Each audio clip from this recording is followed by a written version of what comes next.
morning. This is surely a treat for me to be able to introduce somebody that I have just admired over the years, Dr. Bill Cross. Let me just say, I first met Dr. Cross. I didn't get a chance to say this when we were talking this morning, but empirical research in black psychology has been one of the activities over the year that has guided academic researchers. And when I went to my first empirical in San Diego, I got there late, went through a snowstorm to get there, and Dr. Cross was waiting for me when I got there, and even had a kind word as a new young assistant professor, had a kind word to say about my work and stuff, and it just started years and years of my having good feelings about this man and his contribution to the field and his mentoring over the years. What I did learn this morning is that he actually started his career right here in Denver, got his bachelor's here in Denver. From there, he went to Chicago to Roosevelt, but he actually finished his degree in social experimental at Princeton, where he was, he tells me, strongly influenced by Dr. William Hall, who is at Maryland now, who served as his mentor, and in fact encouraged him to consider an academic rather than a clinical career. Some of you who might remember the 70s remember well when the seminal piece came out in 1971 in Black World, where Dr. Cross was beginning to define at least his perception of black identity. I think he called it at that time. And that began, I guess, his career study of trying to understand this thing that we call identity. He himself personally from there spent 20 plus years at Cornell in academia, where he went through that experience, that tenure experience, and just moved up the ranks, and he began to consider himself a cultural psychologist. Somewhere along during those years, a book came out called Shades of Black, and many articles, but a book came out called Shades of Black. If you've seen that book, there's a picture of a little girl on there, which is his daughter, Vinta. So take a look at that if you get a chance at sometimes. Then he started moving around. After those 20 years at Cornell, he moved around, went to Penn State for a few years, UMass for a few years, and now he's currently at the Graduate Center for the City University of New York, where his main mission, he tells me, is to mentor graduate students there. So people who are thinking about places to go for your graduate work, think of how great it would be to be mentored by Dr. Cross there. About maybe 3 years ago, I had the opportunity to attend the roundtable at Teachers College that Dr. Carter puts on, and Dr. Cross spent about, I guess, a morning, his team spent a morning just talking about their newest work, the cross-racial identity scale. I was awed by the work that they were doing on the scale. Along with the scales that are in existence, we have a number of great scales out now on racial identity, and it just adds to what we're able to do in that area, and it opens up the door for those of you who are at places where people say, show me the psychometric properties before you can use that scale. We have 2 or 3 scales now where we just have awesome psychometric properties, and the cross-racial identity scale is another one of those.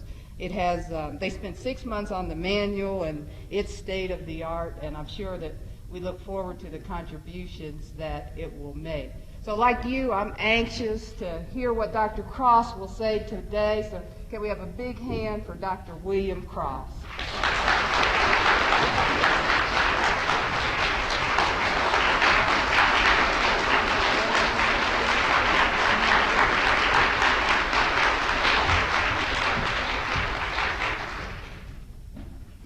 so nervous. Okay. Good morning. My goodness. President Young, President-elect Hargrove, past President Caban, the ABSI Board of Directors, Council of Elders, President's Council, Chapter Presidents, Doctors Fairchild, DeVore, and Harrell, members of the association and students.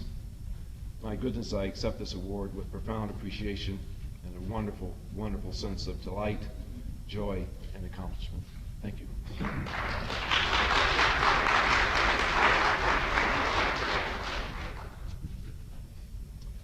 I have dedicated my life to Africana studies, Black psychology, and the issues and controversies surrounding the discourse on blackness.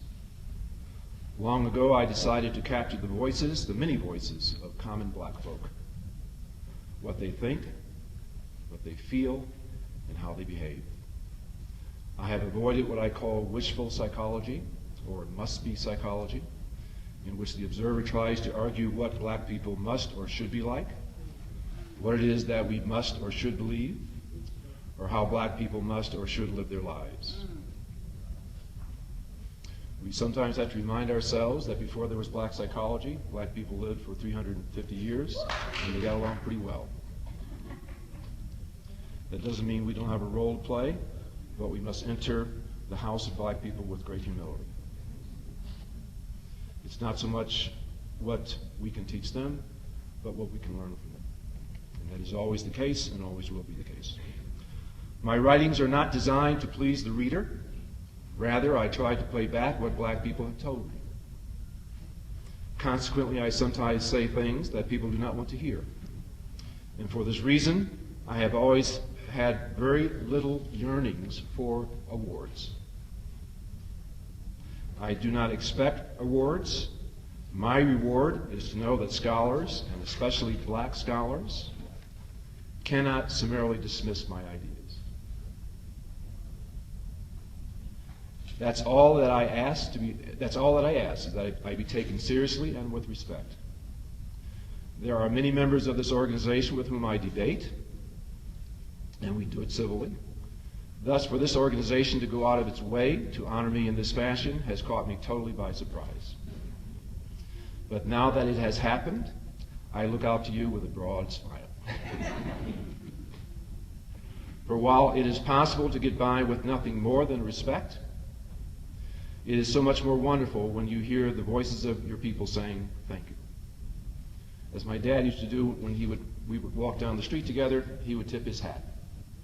And I feel like you've tipped your hat to me, and what a wonderful day it is for me. Thank you again so very much. I am the product of institutions and of certain people, and so bear with me because this is my 15 seconds of being in the spotlight, and I want to share that spotlight with some people. First, I'm going to start out with institutions. I am the product of the great South Side of Chicago, Illinois.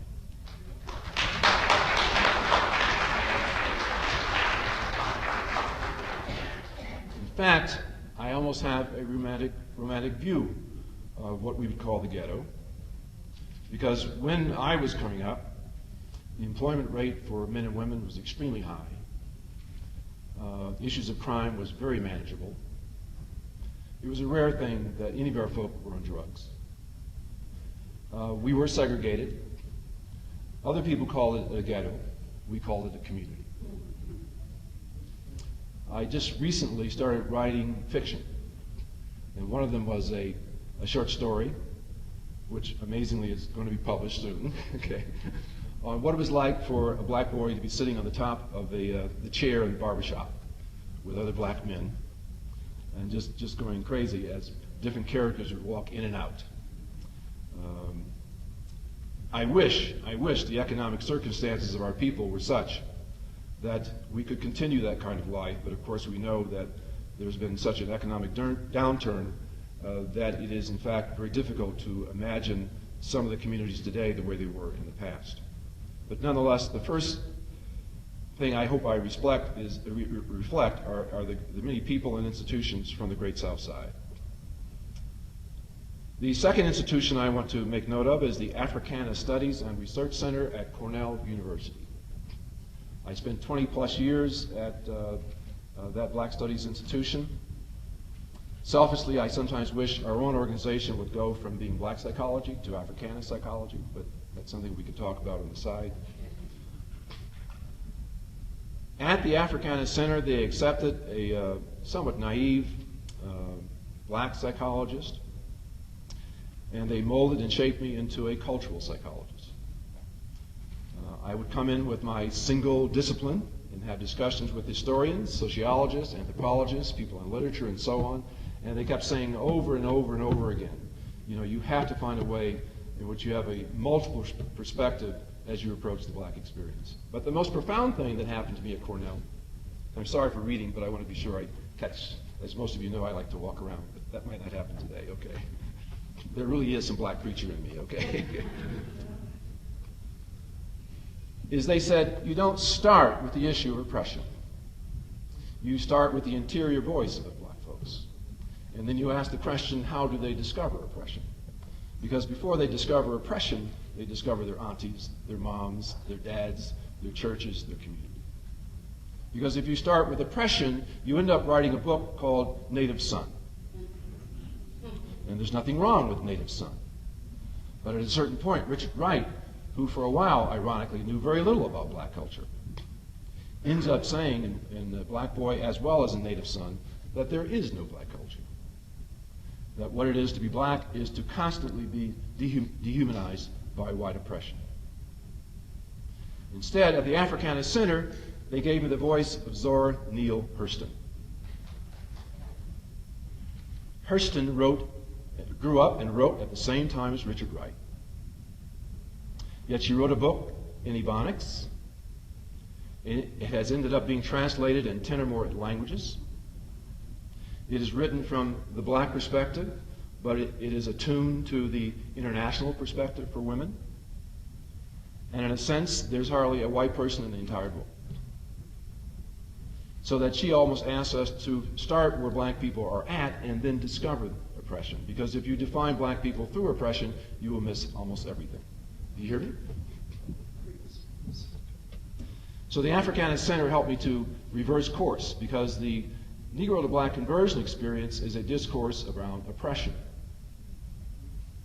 But if you follow my earlier work, it has shifted from a twofold course of talking about the interior space of African Americans as well as oppression. So in my work, I actually fused Zora Neale Hurston and Richard Wright, because Blackness is both of those things. It is moments of delight around barbecue on the 4th of July. It is, in fact, letting your palate taste bread pudding with a hint of lemon sauce. It is going to church, not so much because you actually believe there's a God, but the spirit world takes over. And when you hear the certain voices and the certain songs, no one else can celebrate spirituality the way our folk do. It is all those things that, in a sense, are not necessarily connected to the issue of oppression. The third institution that has helped shape my mind is the empirical conferences on Black psychology. What Wade Boykin in particular, A.J. Franklin, and the cluster of Black scholars, Harry McAdoo, the late John McAdoo, and so on, said that while we must be careful of the instrumentations and the methodologies that have been developed by Europeans, that we must not throw out the baby with the bathwater. Statistics, mathematics, logic, and so on, these things for the most part have African origins. Just because they are used by Europeans doesn't make them European. It is the attitudes and the ways in which they manipulate those things. So that if our experience is real, and we think it is subject to empirical analysis. It does not mean that's the only way to do it. It does not mean that is the best way to do it. But it is certainly a valid way to, in fact, study our folk.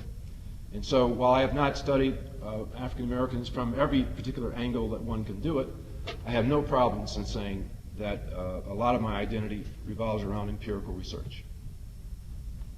Then there are those people. And my God, the list is so long I can only touch upon a few. And forgive me if I let some pass. Let me begin with the elder Robert Williams. if I can embarrass him a little bit. Bobby may not remember, but we were at Cherry Hills.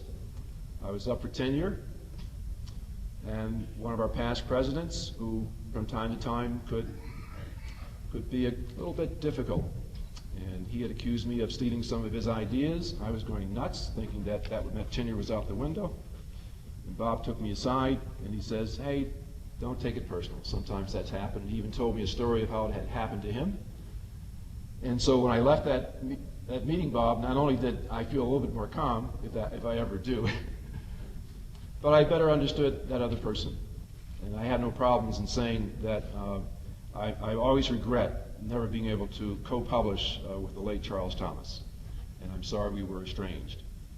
But Bob, I appreciate it. That was a critical moment, and I'll never forget it. Gerald Jackson, who is not here, he's one of those persons who should have 3 PhDs, but his life has taken him in a different way. If anything, we should find a way to give him an honorary PhD. He's one of the most well-written, well-developed African-American minds.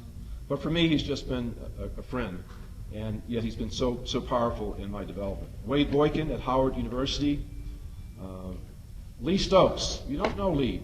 Lee is an African-American male. He's gay. He helped me to overcome some of the stupid ideas I had about homophobia, some ideas that sometimes the organization here has wrestled with, among other things.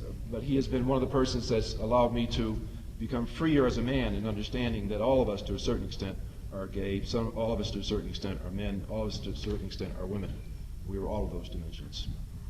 Jerry Taylor at the University of Pittsburgh, the late Jake Milanes from Pittsburgh, Sandra Gilman, University of Chicago, Yuri Brofenbrenner, Beverly Tatum, Thomas Parham, Joe White, Margaret Beal Spencer, William S. Hall, and of course I've already mentioned Robert Williams, and then finally my daughter Tuare Binta Cross, who you will see us co-authoring in the next 2 or 3 years.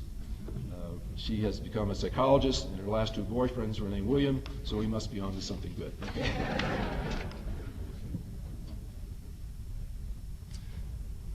I'm going to be forthright with you. I was asked about 2-3 months ago if I could be the editor of the journal Black Psychology, and it was almost like a dream come true. I turned it down for a variety of reasons, one of which is that I am in the late phases of my career. I have not helped to produce enough PhDs, particularly black PhDs, and so I decided to dedicate myself to that effort at CUNY. I also feel that I didn't know if I could best represent the organization because while my work is informed by an Afrocentric perspective, I am not Afrocentric in my frame of reference. I'm eclectic. I put together European thought, African thought, and there's a variety of other thoughts and other systems that I use, and I just felt as though I might not be the best representative as the editor. You'll notice I didn't say I was anti-Afrocentric, because that's not what I am. I'm not anti-Afrocentric. My work is informed by Afrocentricity. Why am I not more clearly Afrocentric? Because when I look at what people tell me, their experiences are partly informed by Africanity, but they are also informed by their American experience. African Americans, to me, are as bicultural as they get. And so when I try to hear their voices, I can't hear it from just one side. I hear it from 2 sides. And sometimes I find folks who have such a strong Caribbean, Jamaican, Haitian experience, I have to open myself up to those experiences. I wish I could speak 4 or 5 languages because that is the demand to understand our folk, especially in the New York City area. So I say with much respect, I am proud to be eclectic.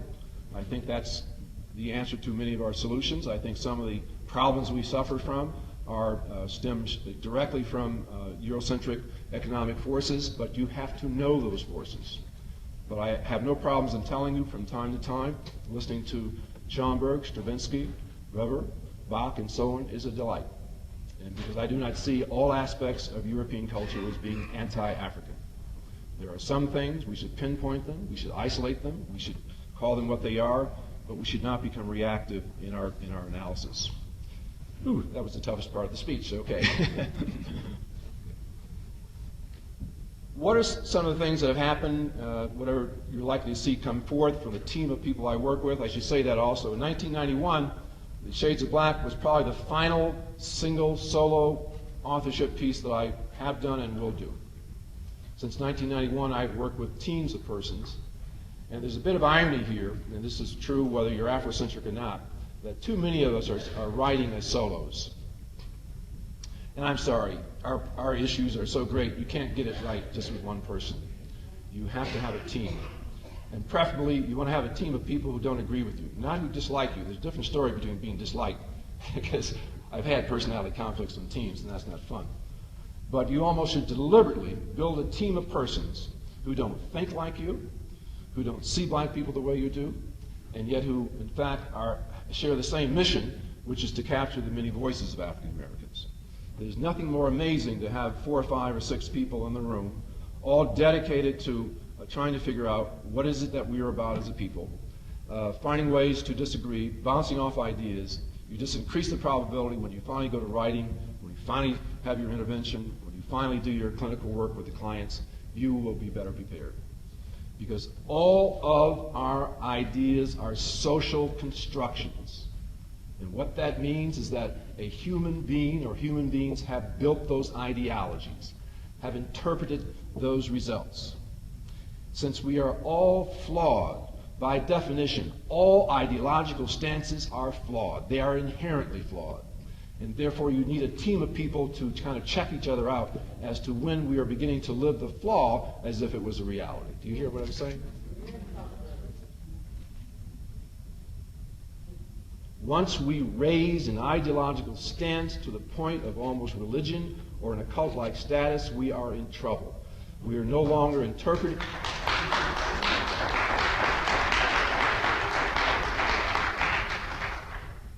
For the best of intentions, we move from the point of view of trying to assist black people in getting somewhere, and we shift unintentionally to a psychology that says we must be a certain way, or this is the must-be psychology. That is one of the most dangerous aspects of any kind of ideology that you can get, whether it's Marxist, Afrocentric, or multicultural, or whatever.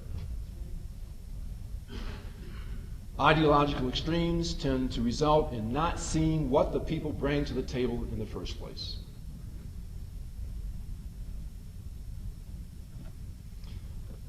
That said, what are some of the journeys that our team is going to go on? And I want to share those things with you, and I have not written most of this, so bear with me if I ramble a little bit, but I hope it'll be somewhat coherent.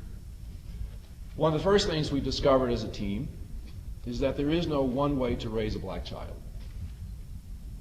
Every time we try to figure it out, we find the following. We find some African American parents who believe in an assimilationist frame of reference, and they raise their children, and sometimes I'm surprised that it happens this way, and their children turn out all right. They have some ideas that I debate with, okay, but nonetheless, at the psychological level, they are not basket cases. They have high self-esteem. They often are accomplished. And again, it tests my fiber, because I don't agree with that frame of reference, but in fact it works.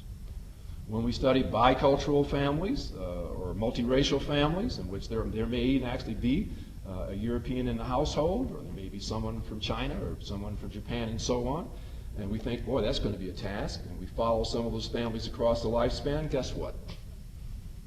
As a whole, their kids turn out pretty well. We've studied Afrocentric families and followed them across the lifespan. The same thing is a concern. So you give me a frame of reference, I can show you a bunch of families who have raised their children well. We have tried to develop a single definition of what blackness is. We've tried that. We've done it earnestly. And we can say to you, there is no one way to define black identity. There is a range in which African Americans give importance to race and culture in their lives. But they might do that from the point of view of Afrocentricity, biculturality, multiculturality. Each of those identity types brings in race and culture in a particular way. And we have found that each of those ways does what? Number one, almost all of those identities find a way to engage the black experience. Engage the black experience on a daily basis or an hourly basis and what have you.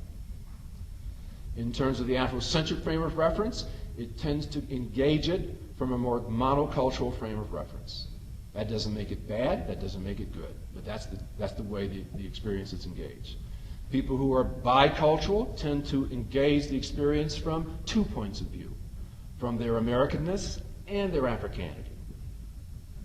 And people who are multicultural engage the experience from 3 or 4 angles. Sometimes the issue of gender, sometimes the issue of Americanness, their Africanity, sometimes they're being Haitian, sometimes they're having an interest in Russia, China, and so on. They approach it from a multiplicity of ways. None of those identities are better than the other. But each of them are forms of black identity because each of them is engaging the experience. From an ideological point of view, you could say that in a sense, each of those identities has a vision of the past. Each of those identities has a notion of issues in the present. And notice I use the word issues and not problems, because the issue is not always problems. It can be what are the cultural issues and challenges, as well as problems. Each of those frames of reference has a notion of what we should give priority to solve or to push forward into the future.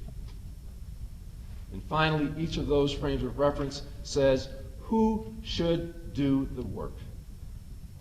The Afrocentrists tend to say it should be primarily what? Other people of African descent. That's who should do the work. Biculturalists say, no, not just people of African descent.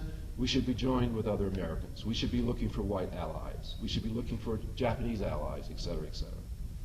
Now, the multicultural person looks at it from the point of view of allies across a number of domains. That's why, by the way, when we had the million-person march, and we went back into the cities, there was not much happening after the million-person march. Because we agreed to disagree during the march itself, are you with me? But we could not resolve those differences when we went back to home base. And the debate was not between the assimilationists and those people who I just described. It was between all those persons who had a black identity, but who had a different slant on those identities. And that's the debate we have. That's at the core of the debate of the Association of Black Psychologists. And somehow we have to deal with that. I'm not right by bringing this issue to the forefront. I'm just simply a messenger. But let us be real with each other. There are people who were not at the association meeting 5 years ago. They weren't there last year. They weren't there. They won't be there next year. And they're doing just as good a work as you and I will ever do. I don't mean to embarrass them, but there's no reason why A. Wade Boykin shouldn't be here many, many times. And we have to examine ourselves to say, why is he not here? Why doesn't he feel welcomed? Are you with me? Jerome Taylor is doing the kind of work with black families that all of us should understand. And we need to ask the question, why isn't he here? Are you with me? There's a whole slew of people out there whose work is almost always informed by Afrocentricity, but is not necessarily dominated by Afrocentricity. And they should be in the room, and we should be having civil debates with each other. Are you with me?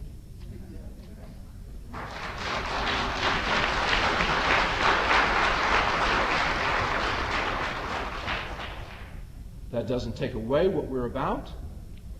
It does suggest that maybe we've made a little bit of a mistake. Not a mistake in our beliefs, but maybe codifying them in such a degree we're almost unintentionally saying to some people, you're not welcomed. And if that's Afrocentricity, I'm not so sure that's what we want. I just don't think that's what we want. And I hope I said that respectfully, because I come here trying to be respectful. If I have an edge, Bob, you tell me how to do it better next time, okay? So for the raising of children, we find we look for one way, we can't find one way. For the looking at identity, we look for one way, we can't find one way. We found this other interesting phenomenon.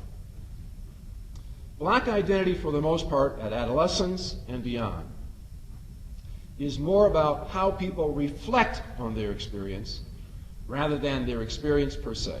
Let me repeat that. Black identity has more to do with how people reflect on and organize their reflections on their experience rather than the experience per se. And I'll use the example of several public figures because I don't mean to rag on them, but they've said things publicly, therefore that's what we can do. Okay. Clarence Thomas had as black an early experience as anyone in this room. If you study his life, he was immersed in the black experience. Yet today, as an adult, when he reflects on that experience and he organizes his thoughts on that experience, he gives very little weight to the very thing that produced it. Are you with me? But for us, we have to understand, how can that be? Because his identity is not the experience, it's his reflection on the experience. Likewise, the great W.B. Du Bois was raised in as white an environment as you can find in Great Barrington, Massachusetts. You with me? He did not find his blackness, he would be an early example of négrescence, until he went to Fisk University. In the great book by David Levering Lewis, it's a wonderful book. I hope, if you have not read it, you must read the 2 volumes. It is literally, in 2 volumes, a history of the race. But he talks about how Du Bois went to Fisk, as he put it, discovered his people, and for the first time felt that he was a Negro. And of course, he was using the term that we would use blackness or Africanity today. So in a sense, here we have a man who in a sense was raised in a very, very Eurocentric way in Great Barrington, New York, fair-skinned, aristocratic, and so on. He has become one of the great thinkers in our experience. How can that be? Because it was not his experience per se. Ultimately, it became, as an adolescent and an adult, it was how he reflected upon and organized his experience. Are you with me? There's a lot of hope in that. On the one hand, people would say, well, look, if we could just be our experience, might not we be further along? There is hope in our capacity to reformulate our ideas at adolescence and adulthood. This means, in a sense, going back to my earlier point, I'm not saying it's irrelevant how we raise our children, but child rearing has less to do with the child per se and more to do with the adults and the institutions. When we reflect on identity at childhood, early childhood, and so on, we're really saying, how can we organize the frames of reference of the key parents and the kin network? How can we increase the probability that our institutions, our churches, and so on, will send messages to young people so that as they begin to be more reflective about their identity, we increase the probability that they will be at least Afrocentric, bicultural, or multicultural. Are you with me? Because while we might want them to be one kind of identity, what we hope to avoid is someone who becomes assimilationist. Someone who says, you know, I am black, but so what? For the most part, I am colorblind, or for the most part, I just don't see the importance of race and culture. Because we know this much about someone who is not multicultural, not bicultural, not Afrocentric. Those persons don't write jazz. Those persons don't write novels. Those persons don't join the Association of Black Psychologists. Those persons don't have civil debates with each other about ideological frames of reference. Those persons don't necessarily care about how we raise our children. Those persons sometimes think that we are being too race sensitive. Are you with me? And that's our work. But it's not narrow. It has some flexibility to it. One of the other things we've learned in our research is that even if a person goes all the way through from childhood to adolescence or early adulthood, it is possible for them to say, for example, not to develop a black identity, the kinds that I've talked about. But this is where identity conversion comes into play. Négrescence, which is the word that I like, when people say, why do you use that word? It sounds like niggerescence. Can we get a better term? I love it because, in a sense, it's almost a Creole term. I've learned to accept we are almost a Creolized form of people in the diaspora. We are Africans metaphysically. We are not Africans in a literal sense. And those of you who have gone to the continent, within 5 minutes, you were told, oh, you are American. And they're not being insulted. They're saying, well, if you speak 3 languages, you probably are African. If you speak 2, you might be European. If you speak 1, you are American.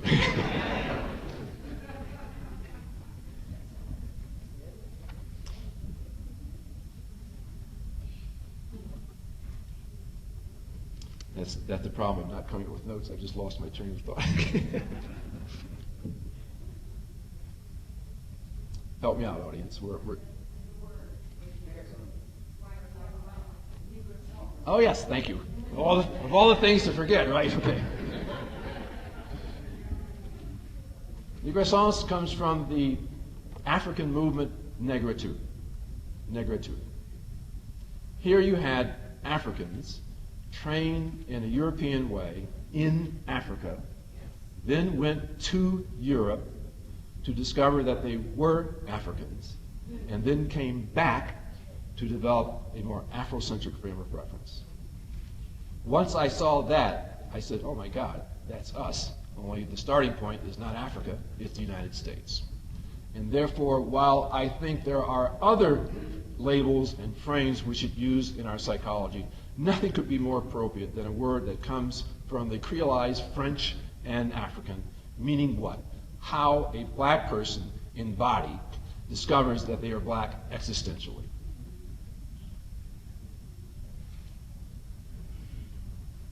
And this has been one of the driving forces, and of course part of why I have stressed existential psychology is so dominant. Of course, it's partly because of the way I look. There was a certain point, I'm glad I didn't stay there very long, but I wondered, well, can I ever be African? Did the rapes that occurred during slavery so taint my family that, in fact, there's no way we can be African? And then when I discovered that it was a state of mind, it was the most liberating force. And then I discovered, when I started studying our folk, my God, some of the persons who are ebony hue also have to encounter Africanity as a state of mind. It's a state of mind. My track was to, and I don't say this with braggadocio, but I said, okay, this colorism that we do have in our community is rather real, and I don't want to be jumped on every 5 minutes, so I'm not going to run for the presidency of the association and so on. But I'm going to write stuff that's going to be so good that when people read it, they're going to know just who I am and just what I look like. And therefore, when I walk in the room, they're going to say, is that Bill Cross? God damn. And I love it when it happens. People come back, oh, I'm looking for Bill Cross. Where is he? Oh, that's right.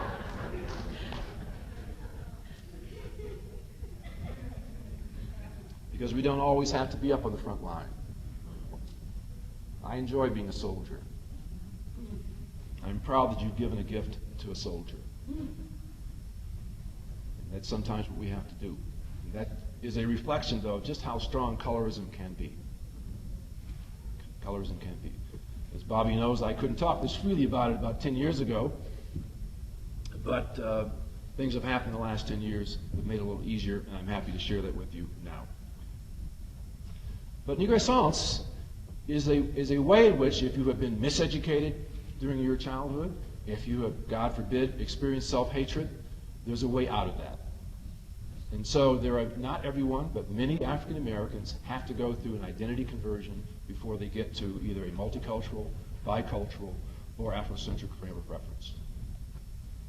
And as a result, that idea of conversion hasn't gone away. It will be with us for years because this system tries everything that it can to miseducate our people. This system tries to, in a combination of race and poverty, to cause people to hate themselves. And we have to come back with other kinds of systems that says to them, not how to think, not the right way to do it, but here's a way in which you can achieve your own personal happiness. And by the way, when you do it by embracing race and culture, you're going to find you've been missing something that is an utter joy.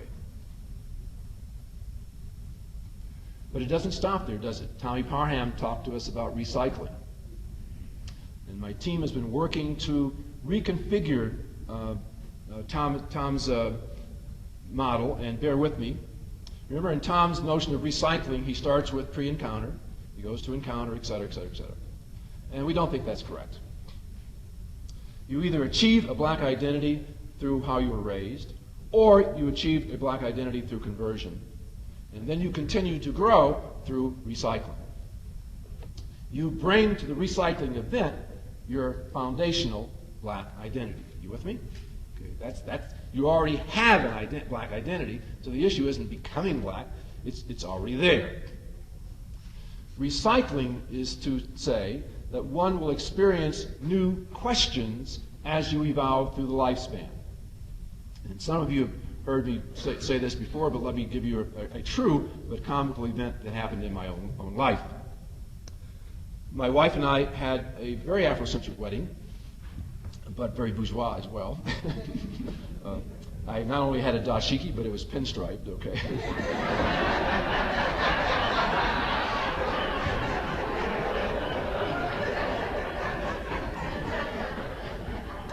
She had on an authentic African dress, and it was all white, okay? And we reconfigured the Christian ceremony. We had to meet with the church elders for about 3 weeks to let them know we were not militants coming to take over the church. And we pulled it off. We pulled it off. It was a beautiful event. 15 years later, we have our daughter, or I should say she's 15 years of age. I'm teaching at the Africana Center and Research Center at Cornell. I'm not cocky, but I'm feeling pretty good about my life's work. My wife has finished an MBA at Cornell, and she's doing fantastic diversity work at a nearby corporation. And we know that Binta's starting to date.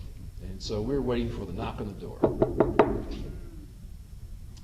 And we say, okay, his pants will be just about to fall down. He will not take his hat off.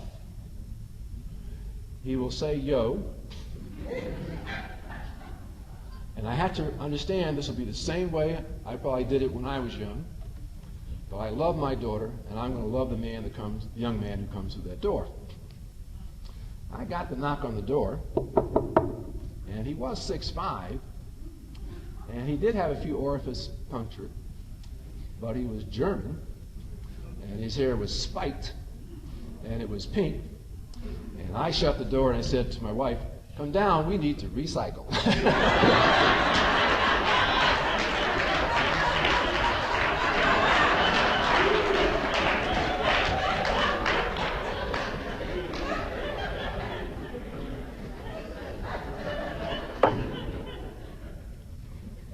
Our children bring new questions to us that we have not addressed. And therefore, when we recycle, we are addressing those new questions. Are you with me? I gave you the comical version, and it was true. The more serious version would be last year. In May, I have 4 sisters. One is younger than I. And she had one child, Mario. Mario had received a football scholarship from UCLA, Berkeley. UCal Berkeley. Was handsome beyond reason. Was mathematically inclined. If he wasn't a 21st century kid, I don't know who it was. And I know, God forbid, there are probably some of you in the audience who have experienced this. Then he went through that adolescent thing, and he hit that question that he couldn't overcome. Are you with me? My sister goes out of the house to speak on the cell phone for 10 minutes while he's stuck on this stuff. And she comes back in, and he's hung himself in the bathroom. And she had to recycle. Are you with me? In her case, she hasn't recovered from it yet. So recycling is not always pleasant. Some of you are working in the communities. Many of you work in communities. And you manage not only to save, you inspire some young minds. And then every once in a while, you'll be informed that you're going to a funeral. And there'll be 1 or 2 lads, often boys, who you missed. and you what? You recycle. Are you with me? Yes. But there are other moments when it's a little bit in between. Harold's children, one child is grown, might have gone to Cornell, might have gone to Cornell with a little naivete about black studies, and then took a course with James Turner on the sociology of the black experience. Next thing you know, he's bringing home Dr. Ben's book. Next thing you know, he's bringing Pat Collins' book on black feminist thought. There are ways in which our kids bring new thoughts to us, or books bring us new thoughts, or an experience at a convention, new thoughts, and we have to what? Recycle. In the best case scenario, how am I doing time? Okay. In the best case scenario, the layers add up, and as a result, we reach a state of wisdom. Wisdom. Not because we have the answers, because we can help young people learn how to live the questions. Are you with me? Not because we have the answers. I have no answer for what Mario went through when he committed suicide. But I can now be, unfortunately, someone who is helpful for someone who goes through that experience. I can help them live the grief. And on a more pleasant note, when my daughter comes home and she's read her second book on the black experience, and now she knows everything about the black experience, I can help her come to an awareness that there's so much more. And yes, isn't it wonderful what you have discovered?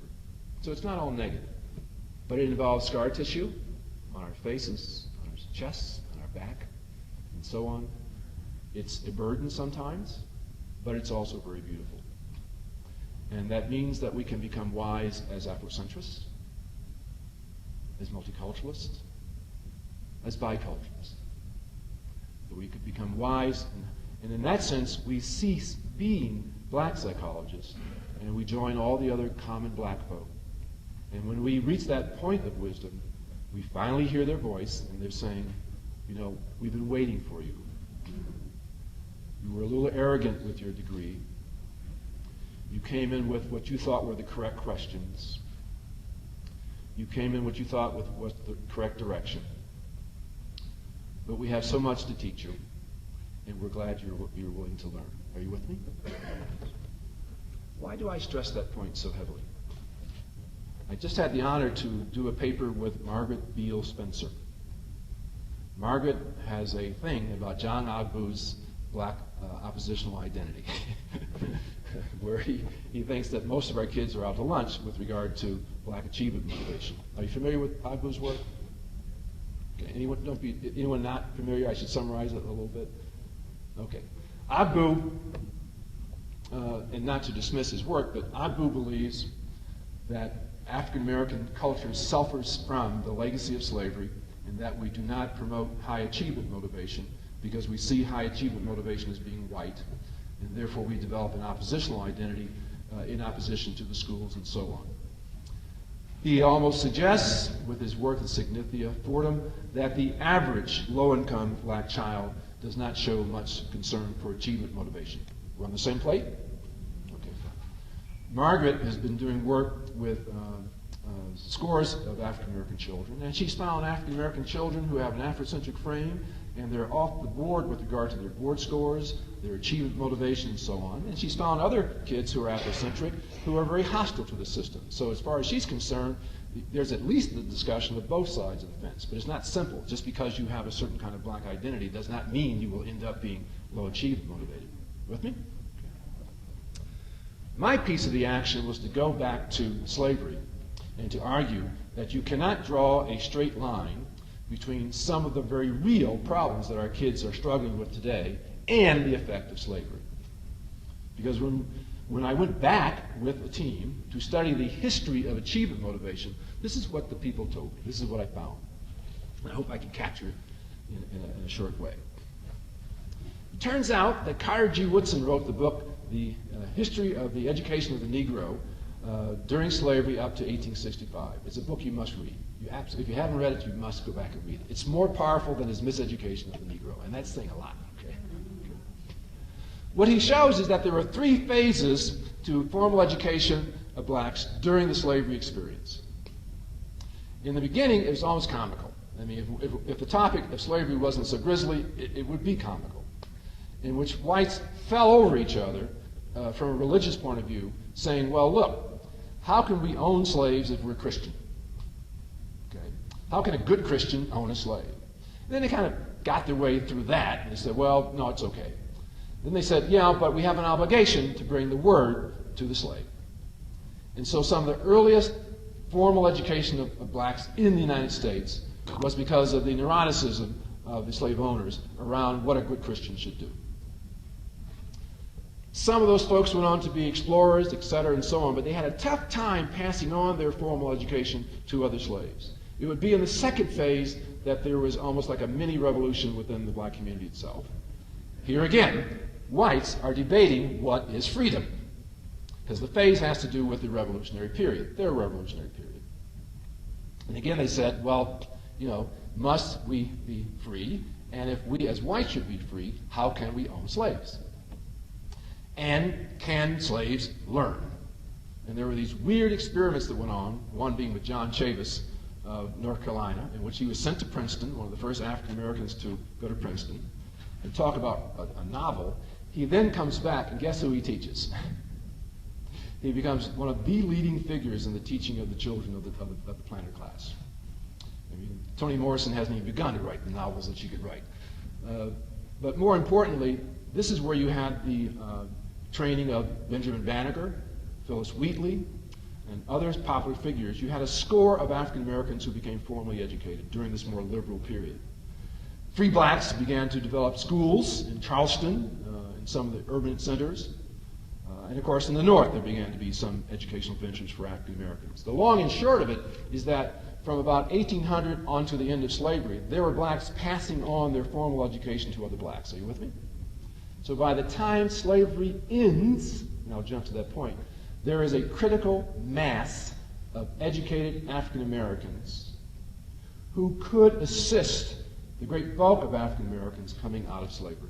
Now, this is the part that blows your mind. I don't know if you know this, but let me see if I can capture it. These black teachers, potential administrators, thought they were going to have to inject into the masses of African Americans a notion of the value of education. They thought that would be the starting point. Well, guess what happened? Before the teachers arrived, black slaves, the former black slaves, began to create something, as you probably know, as Sabbath schools.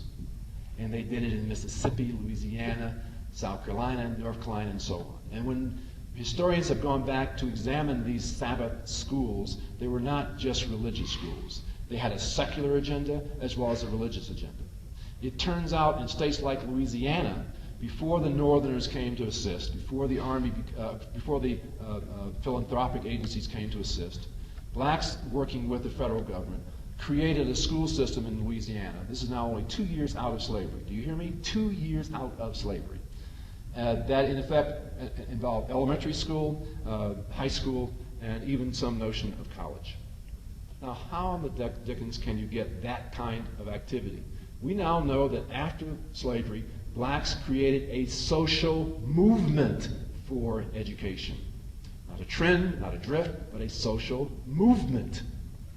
In fact, hold on to your hats, had we been allowed to explore our own natural inclinations toward education, we would have demonstrated that we have the highest achievement motivation for any white ethnic group coming to the United States, including Eastern European Jews. Are you with me? So you can't draw a straight line between what? The experiences of today and the legacy of slavery. And that's true with regard to family structure, psychology, over and over and over again. If you take the time to listen to the people in the past, the legacy of slavery, it's much more different. It is not wedded in negativity. We managed to salvage a level of humanity never intended by our oppressors. Are you with me? Okay. This is the origin of our culture. This is the origin of our music. This is the origin of our language. This is the origin of our achievement motivation. From slavery on, from the slave period onward, is a discussion of how the larger society has not authenticated these tendencies, has tended to blunt these tendencies, has tended to eradicate these tendencies. We must be very careful in starting our analysis with a notion of negativity, of self-hatred, of low achievement motivation, of broken family. These are consequences typically after slavery, not because of slavery. And the strengths that we brought forth are not a tribute to slavery, it's a tribute to the slaves and how they carved out a degree of humanity never intended by oppression. Are you with me? When you struggle with this kind of psychology, nothing is simple. When you're face to face with a young man who says, I don't want to, or a young woman who says, I don't want to do mathematics because that's European, when you know that in fact we helped to create mathematics in the first place, then you know you have what? A complicated psychology. Because he's well-meaning, isn't he? Lastly, I want to say one last thing, not lastly as in 1 minute, but to bring this to a close. We've been wrestling more recently, moving away from a trait analysis of identity, such as self-esteem, such as high consciousness, and so on, to a what we call a functional or everyday activities analysis.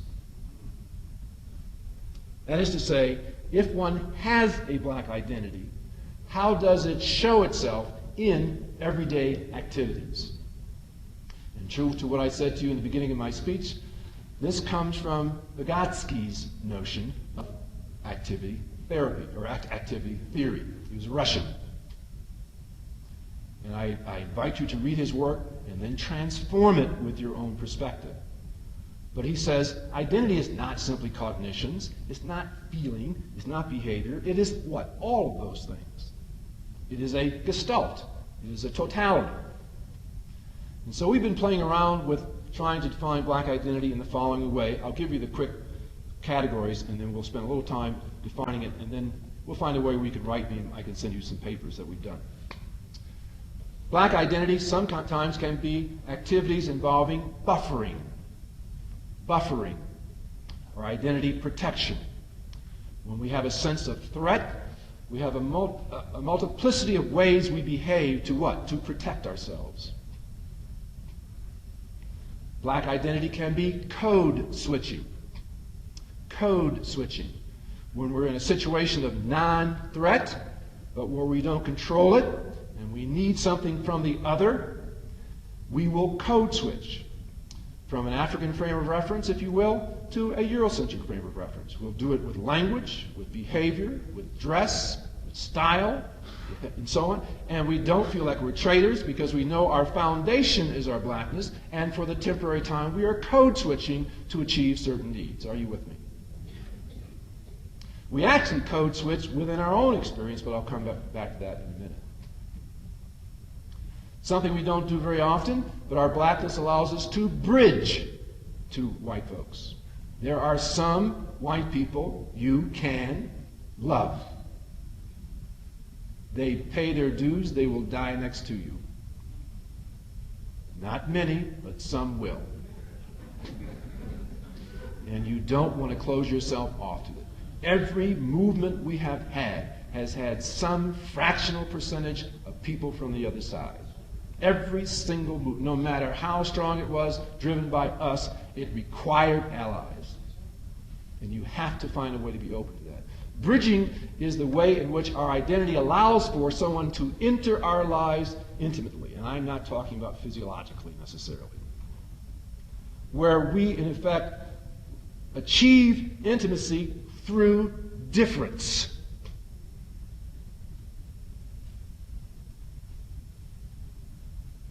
Fourthly, black identity can be bonding or attachment activities, where the sense is everyday activities we do with each other, by ourselves, that cause us to subliminally, can't say the word, and consciously be what? Be more attached to the experience. Little things. When you got up this morning and you looked in the mirror and you liked your lips, you liked your hair, you liked the way you looked, even before you washed your face, okay? And of course, as you got further along and you actually did some things, a little makeup here, a little cologne, in my case, lots of underarm deodorant because I knew I'd be sweating this morning. I mean, in a sense, all these are mini celebrations of who we are. When we go further, though, we come to this, you can't get more of a celebration of the black experience than the Association of Black Psychologists. This is, in a sense, a celebration of who we are.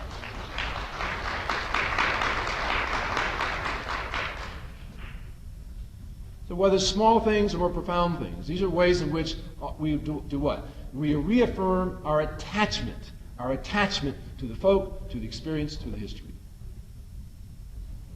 This is that Zora Neale Hurston component of black identity. And then lastly, there's the issue of individuality or individualism.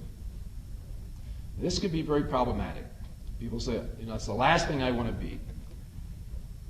I don't think any of you, certainly I've had to wrestle with it, should be neurotic about the fact that since you were born in the West, born in the United States, some of that individuality is going to rub off on you, and there's not too much you can do about it. You can try to control it, but there are some times when you put your hands on your hips and you shake your head and so on, you're being me. You're being yourself. And it's not necessarily a bad thing, and it's not necessarily a good thing. I'll come back to that. It's just a waste of time for us to debate whether or not we are collective or whether we are individual. We are both. And that's our dilemma. We have been raised in a society, even when we don't want to. Sometimes we see things from the big I. From the big I. Now, we have recently discovered that we should also understand that when African Americans are talking to themselves, they often hold onto your hats, or maybe you won't hold on. They buffer with each other, they code switch with each other, and they bridge. Let me give some examples. Buffering. When a lower class African American confronts a bourgeois African American, and that bourgeois African American has an attitude, sometimes the working class person does what? Has to buffer themselves in the presence of that person. You with me? There are other instances where the issue isn't buffering, no protection, but in a sense, if it's your dentist, and she's a woman and she's black, but she tends to be a little bit stiff, and you're working class, it's amazing how we'll try to get stiff too, and more formal. Because in fact, we want the dentist to be as comfortable as possible so they don't make a mistake while drilling our teeth. So sometimes we code switch. In a more fun way, I did this with a couple of youths. They were swearing that code switching meant being a traitor. I said, no, it doesn't mean being a traitor. Well, it means being phony. I said, no, it doesn't mean being phony. I said, you do it all the time. They said, no, we don't. So this one young man, he was flexible. And I said, well, go over there to the end of those chairs, and I want you to walk toward me and pretend you were talking to a homeboy. And he says, fine. I said, and then just look at me at a certain point. So of course he got into a certain kind of body stance. He talked out loud, and he started talking in Ebonics for the most part.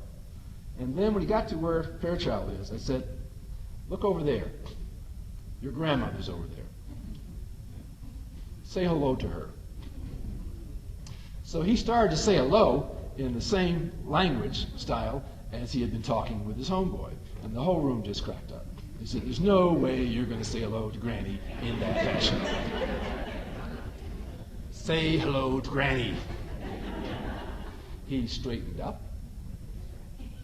He looked at the imaginary person dead in the eye and said hello. Looked a little bit obsequious, bent down a little bit. Then I said, okay, now continue walking. And he went back into his other style. I said, well, what do you call that? And he played with it. I said, that's code switching. I said, we do it all the time. And so there's nothing wrong with your learning how to code switch with whites. It doesn't make you a traitor. It doesn't make you someone who is out to destroy the race. And you do it all the time within the group. And you'll do it and for good reason. Okay. So code switching is very commonplace. Bridging. Now that sounds like we would never bridge with each other. But how many of you are African Americans, and you know, I don't expect all the hands to go up here. How many of you are African American and you have a really intimate relationship with someone from the continent? Okay. More than likely, that is, yes, thank you. There's a few people in the room, right? More than likely, as you evolve that friendship, you had to bridge to that person because their cultural uniqueness did not transcend the issue of skin tone and metaphysical Africanity. So we actually bridge with each other as well. Well, let me wrap this up. We are moving in a direction in which we're placing the emphasis on everyday behaviors of identity. We're tying this in to the issue of ideology. For example, someone who is Afrocentric will tend to buffer, will tend to code switch, will tend not to bridge. Not to bridge with whites. Okay. Will tend to bond with African Americans. Will tend to play down, not destroy, because they can't do it, play down their individualism. You with me?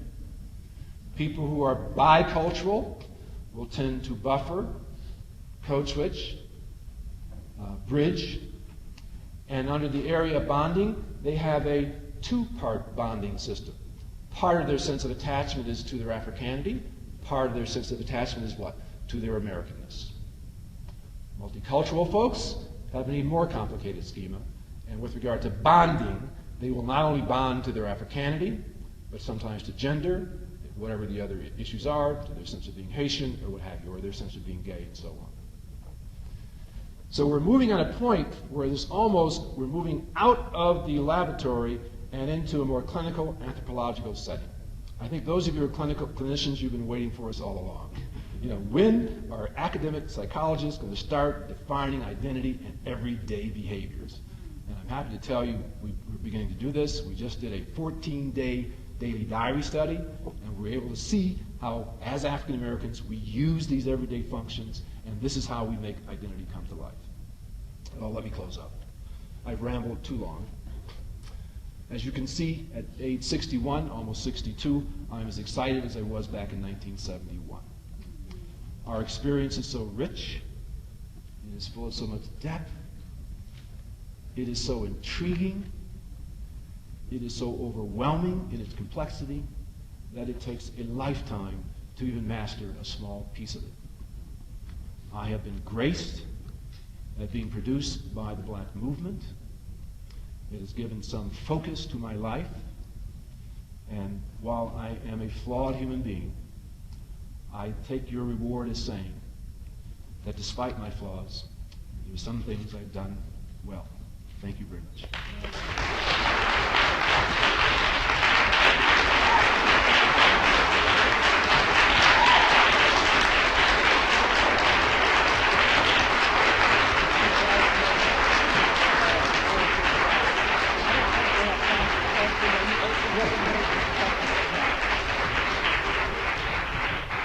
Our distinguished psychologist for 2001, Dr. Cross. I think you're right when you say that this is a celebration when we come together, and part of what we're celebrating is the ideas that we bring to the table, and you certainly have given us a lot of food for thought and self-evaluation for today. Somebody who has a program booklet in front of you, tell me, when are we supposed to move on so we can see if we have any time for questions? So we do have time for a few questions.